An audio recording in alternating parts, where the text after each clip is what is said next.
Okay, as you know, my name's Cathie O'Dea. I've been networking for a very long time now, but I have a new career now as an independent funeral celebrant. Well, a lot of people are confused now as what exactly is an independent funeral celebrant. You know, you either have a priest or a humanist. Well, I'm neither of those things. I'm kind of in between the two. So I'll try and explain what that involves. I'm with the Fellowship of Professional Celebrants, and we are celebrants who can do non-religious and partly religious services.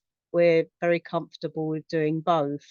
And I myself grew up um, kind of more C of E because I was with the Girl Guides, but I married a Catholic, so I converted to Catholicism.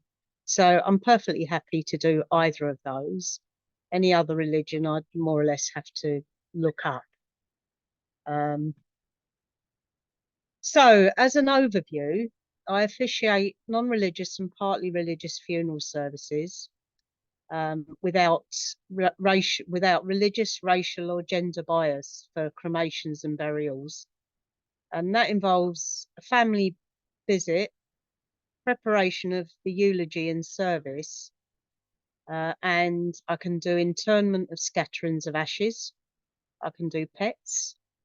I can prepare eulogies only where the family has arranged a religious minister.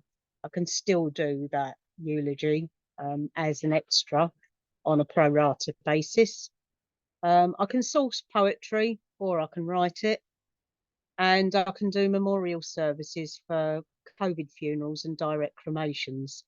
So with direct cremations, you don't have a funeral, so the ash had just come back. But a lot of the families say, I feel as if I should have had that celebration of life, and that hasn't happened. So that's something that I can organise, just to explain that. So getting work, I can either do it via a chosen funeral director, or I can deal directly with the family. If I deal directly with the family, then the fees are a little bit reduced. So visiting the family, that involves contacting the family as soon as possible, definitely within 24 hours, arranging a home visit or meeting in a chosen quiet location, which can be the funeral parlour actually. They will give you the office if you'd rather not have it in your house. And ideally with several family members, because it's good to have different aspects of that person's life. So I can offer condolences and a sympathetic ear, but also get as much information as possible about the deceased, especially their character, their personality, any skills that they had, interests, and if possible, a little humour, because a little humour in a funeral can go a long way. I've discussed the funeral arrangements, the funeral director, the location, the time, the date, the music, the level of religiousness, if any, slideshows, which a lot of crematoriums now do slideshows. West London's just started doing them. Any poetry and readings, and whether the curtains are to close or remain open. That's different families do different things. So I've got an account with Obitus, which is the music system for most crematoriums and chapels now. Some use Wesley, but certainly all the ones I deal with are Obitus, and I do have that account. So, say for instance, you want something popular, let's say that will be the day. There might be 4 or 5 versions of it. So, you know, you can actually choose which one. So also I need to establish who, if any, of the family are reading any eulogies. So I need copies of those beforehand. So then I've got to go home, and from the information that I've already gleaned, I have to prepare the eulogy and the service. So using as many of the family's own words as possible, collate the information and write a service that is creative, insightful, hopefully interesting, and a reflection of the character of the deceased. And I have to do some research usually. For instance, timelines, places, names, jobs, interests, and source some suitable poetry if possible, if required.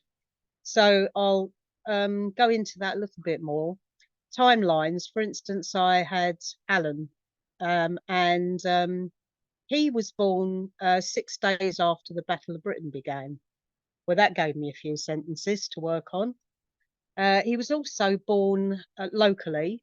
So because I know the local area, I could establish kind of how the times were in those days, where he grew up and what it now is, because it's been flattened to make way for a housing estate. So I put that in. He was a car mechanic, so I found a poem about a car mechanic. He was a QPR supporter, so I wrote a poem about him as a QPR supporter. So all that was in that service. So I then send a copy of the draft to the next of kin or the funeral arranger to hopefully approve and correct any inaccuracies, because it also has to be accurate. So I get a copy of any of the family eulogies to first of all check the timings, avoid any duplication if possible, and be ready to take over if necessary. Because if at the last minute the family member says, "Oh no, I can't do this," I've got to be ready to take over. So I print the service off once I'm happy with it, print it in large print, 16 to 18 for easy reading, because you don't know what the lighting is going to be like. So you've got to be prepared for that. So if it's in large print, it's easier to read. And you've got to sort of do it at chest height as well. So it's also easier to read. Officiating. Now, I'm there 15 minutes early. I've got to check the music and the order of the music beforehand with the office. Meet the family armed with a pen in case of any 11th hour faults and changes, or any last minute gems from friends and family. And it's surprising how much you get from outside the crematorium at the last minute. So I introduce myself to the funeral director and wait for the nod. I then have to walk in front of the coffin, and then I'm responsible for the music and the curtains. So after the crematorium does the first bit of music, and then after that, it's up to me when to start the music, when to fade it out if necessary, or duplicate it if necessary. So that's all up to me. So read the service slowly at chest height and pausing to allow for reactions, especially where there's some humour in it. So you've got to wait for a reaction, a little bit of laughter, or I might have to put in a minute for quiet reflection. So, you know, there are sort of pauses, and, you know, the important thing is that I absolutely cannot run over on time. And my first service, I forgot to take my phone up on the lectern, didn't I? And there was no clock in there, and it was my first service, and I thought, ooh, I've got to go within this 30 minutes. But fortunately, I'd practiced it, and I knew it was within that 30 minutes. So I was okay. But it was, and I also didn't have a copy of the family eulogies either. So I wasn't sure exactly how long they were going to run. But I knew my bit was only going to be about 20 minutes. So I knew I was within the time anyway. So then I've got to, once I've done the last bit of exit music, I then come down off the lectern, go out to the exit. The mourners, if you like to call them mourners, congregation, whatever, meet me outside, shake my hand, hopefully say, well done, that was a really nice service. That's what I'd like them to say. Then after the service, I offer a small gift to the next of kin, which is a memory candle, actually, and a packet of forget-me-nots. And after about 2 weeks, I send a nice copy of the service on premium paper with a nice border, so that the family's got a copy of it. My USPs, such as they are, given that I haven't yet got that much experience, but I have a good knowledge of London, and particularly West London, which is often helpful when you're writing a service up because you know that family's background. I also have a good knowledge of world geography, which is potentially useful with either repatriations or if I have a conversation with a family from overseas. They might say, oh, well, he was Grenadian. And I say, oh, I love Grenada, beautiful island. And that gives you a conversation starter, but also the family know that you understand a little bit about them, which is helpful. I also have life and family experience. In other words, I'm old and I have a family. So um, that kind of gives me that kind of background experience. I've had a few recent bereavements of people that have been very close to me. So therefore, I have that kind of empathy as well. I have the ability to write witty poetry, which is often helpful. And I can do a range of additional services. I don't just stop at the service at the cremation. So I'll try and expand on that now. I do orders of service, but not exceeding 4 pages. I can't do 8-page ones. The cost depends on the quality and the quantity. If you want cheap paper, I'll charge for cheap paper. If you want premium paper, I'll charge for premium paper, and so on. I make artificial flower wreaths. They start at £15. The one at the bottom is the one I did for my mum in artificial flowers. I wanted those colours because she was French. It's the French flag, and if I were to do that for somebody else, it would be around £50. You pay a florist to do it with real flowers, you're going to be £150 plus. So that's the difference. I can do any colour, any season, basically, because I'm not tied to colours of natural flowers and seasons and so on. The piano wreath was for a piano player. The wife absolutely loved it. Done that one. Oh, what? Why am I? Oh, You're clicking the back arrow, Cathie, rather than the forward one. no, I'm clicking the pads. I don't know why it's going the wrong way. Oh, that's it. So the memory candles I can do, but I give those as gifts to the family afterwards. Memory baubles I do, and that's my mum. Bless her.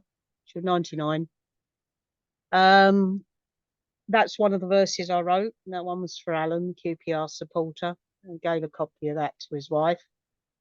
And I can do free advice to an extent on funeral plans, funeral choices, and what to do when somebody dies. I'm also on a facts finding collaboration with a will writer. So I can offer wills and lasting powers of attorney. I do the fact finding. He writes the will. I get a cut. Basically, that's how it works. I think that's just about the end of it. So yeah. So thank you for watching and listening to my presentation. And if you haven't any questions, please go for the questions. Thank you, Cathie. I've known you for a number of years, and I'm just going to endorse your ability to write witty poetry or apposite poetry, usually witty. But I know that you have the sensitivity to be able to write something that's appropriate for the occasion. And I think, that's a real skill. So well done for that. Anyone else? I think that's brilliant, Cathie, that you can offer the other things as well, writing the poetry, doing the wreaths, doing the memory candles. I think that's a really added benefit that you can offer to people. I think that should really stand you in good stead, I would have thought.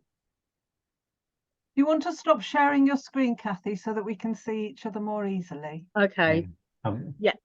I'll just Sorry. take 5 minutes to Yeah. switch the mic off. Yeah. And I'm going to stop the recording at this point so people can ask their own questions.